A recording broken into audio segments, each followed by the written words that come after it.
What is up, guys? Welcome back to the channel. So week 4 of the Alliance of American Football is in the books. Week 4. That is crazy for me to say. We're already 4 weeks into this thing. Playoffs are right around the corner, so it won't be long, and we will find out who is going to be crowned champion of the inaugural AAF season. But first game up for week 4 was the San Diego Fleet Memphis Express. As you know, the Express were searching for their first win. They got it. They pulled it off 26-23. Couple of takeaways from this one, guys. It is worth noting Philip Nelson went out in the second quarter with an apparent shoulder injury. Don't know what the timetable is for his return. Alex Ross stepped in, did okay. Right away, he threw a touchdown pass, but after that, he was very shaky. He went 8 of 18 for 80 yards, 1 touchdown, and 1 interception. Telling stat for me on the Fleet side of the ball, you know, I've been very high on Jaquan Gardner in the previous weeks. Dude has looked like a monster. This game, he struggled. He had 9 carries for 6 yards. Don't know what the deal was there other than, I will say, Memphis defense, they are legit. The offense really hadn't helped them out, and that's kind of speaks to their record. But this defense will keep the Express in a lot of these games. We'll just look at last week. You know, they basically went toe-to-toe with Orlando. They just didn't get much help on the offensive side of the ball. We had a first. San Diego Fleet, they returned a punt for a touchdown, so first ever punt return for a touchdown. Their leading receiver was Dantes Ford, 3 catches for 71 yards and a touchdown. On the defensive side of the ball, Frank Ginda led all defensive players with 7 tackles and 1 tackle for loss. Let's flip over to the Express side of the ball. Of course, you know this was Zach Mettenberger's first start, so they set Hackenberg. Good call in my opinion. Mettenberger went 18 of 25, 174 yards and a touchdown, no interceptions. Leading rusher in this one was Zach Stacy, 18 of 39. Like I said before, I feel like they're going to have to ride him a lot, as well as Sherman Beatty. He had 6 carries with 12 yards. Leading receiver for the Express, Reese Horn. He had 4 catches for 63 yards. The lone touchdown was caught by Terrence McGee. Defensive side of the ball, Drew Jackson.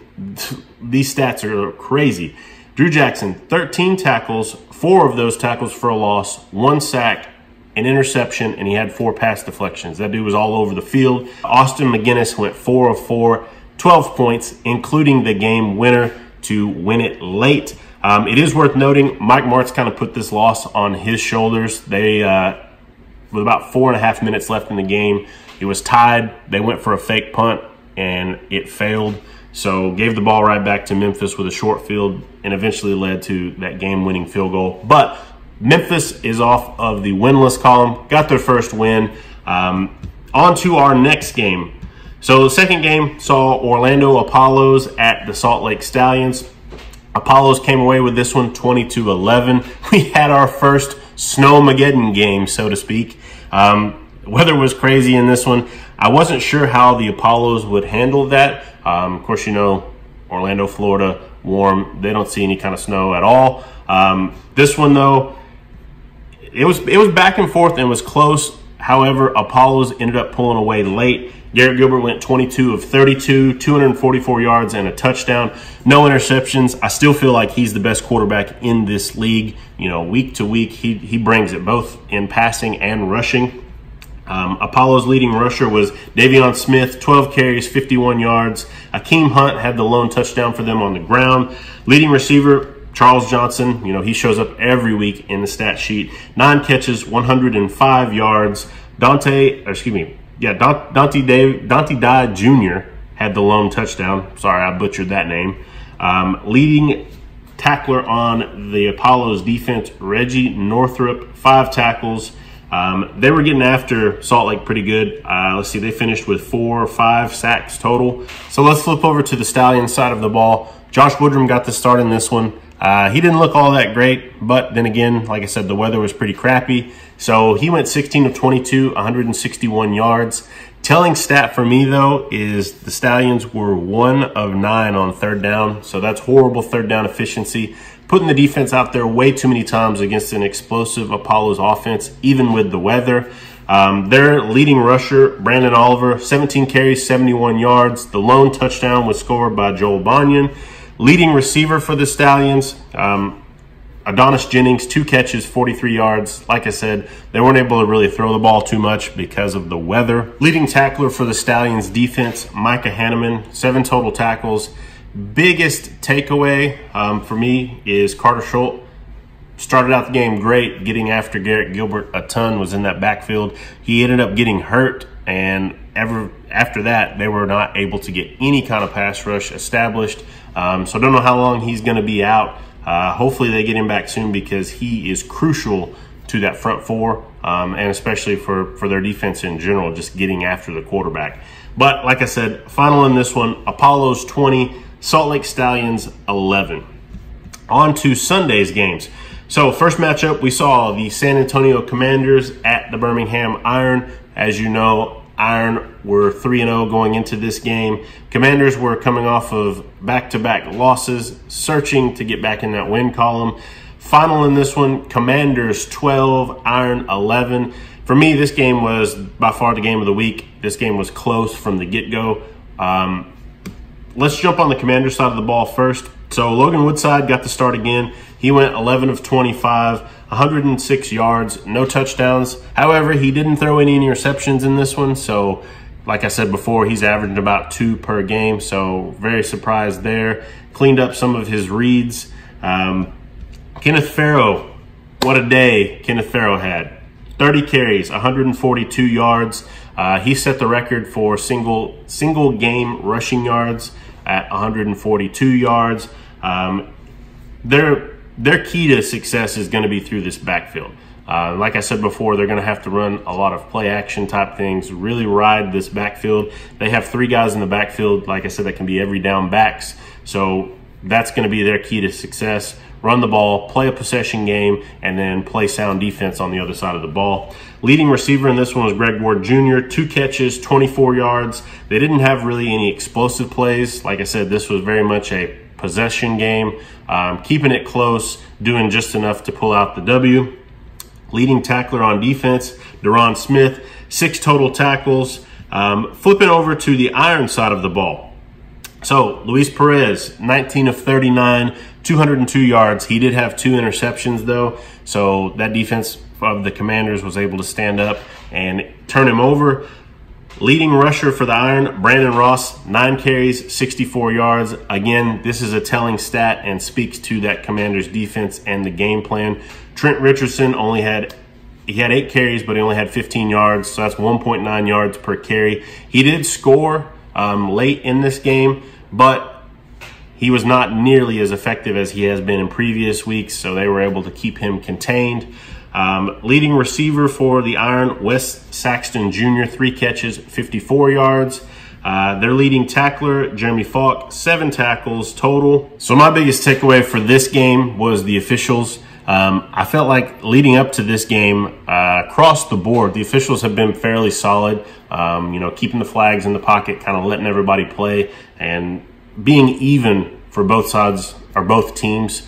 In this one, though, I felt like the calls were all going the Iron's way. In fact, let's see, San Antonio had 11 penalties for 76 yards. They were all late, and that's the part that really was telling for me. That final, I guess, 3 minutes in that game where the Iron were trying to drive down and score to make it a close game and tie it up late. They were just getting pass interference call, holding call, things that they were not calling earlier in the game. Now all of a sudden they were catching every single one and throwing a flag. I want to say there was a time where there was 4 plays in a row and we had a flag all 4 times. And of course, every single one went to San Antonio or against San Antonio. And I'm not harping on it because I am a Commanders fan. I want to see it even across the board. If it's a penalty, then throw the flag. If it's not a penalty, then don't throw the flag. I don't want the officials to dictate outcomes of the games. I feel like that's been one of the issues with the NFL is the officials. They've almost given the officials too much control and they've dictated the outcomes of games. And that hurts. That doesn't just hurt the players. It hurts the league. It hurts the fans. It hurts everybody involved. I feel like the less involvement that the officials have, they're there to kind of keep the game in between the boundaries, but they're not there to steer the ship, if that makes sense. But enough of me rambling. Let's get into the nightcap. So moving on to the last game of week 4, we had the Atlanta Legends taking on the Arizona Hotshots. This one was an odd game. I did not see this outcome, or wasn't expecting this outcome, I should say. The Atlanta Legends ended up pulling out an upset victory. They won 14-11. I was surprised at the Hotshots' performance for 2 reasons. One, this was a home game for them, perfect weather conditions, as well as they were playing the Legends, a struggling team, a winless team coming into this. But let's start out with the Legends side of the ball. So Matt Sims got to start again. You guys all know how I feel about that. I feel that they need to move on. He has struggled since day one, and I know that they've had a ton of coaching changes, ups and downs for this team left and right. So just having some continuity, maybe that's why they decided to stick with him. I don't know, but at any rate, he started the game, and they moved the ball. The opening drive, they moved the ball very well. Sims actually looked pretty good, but he did get hurt, so he went down with what looked like an apparent pinky injury.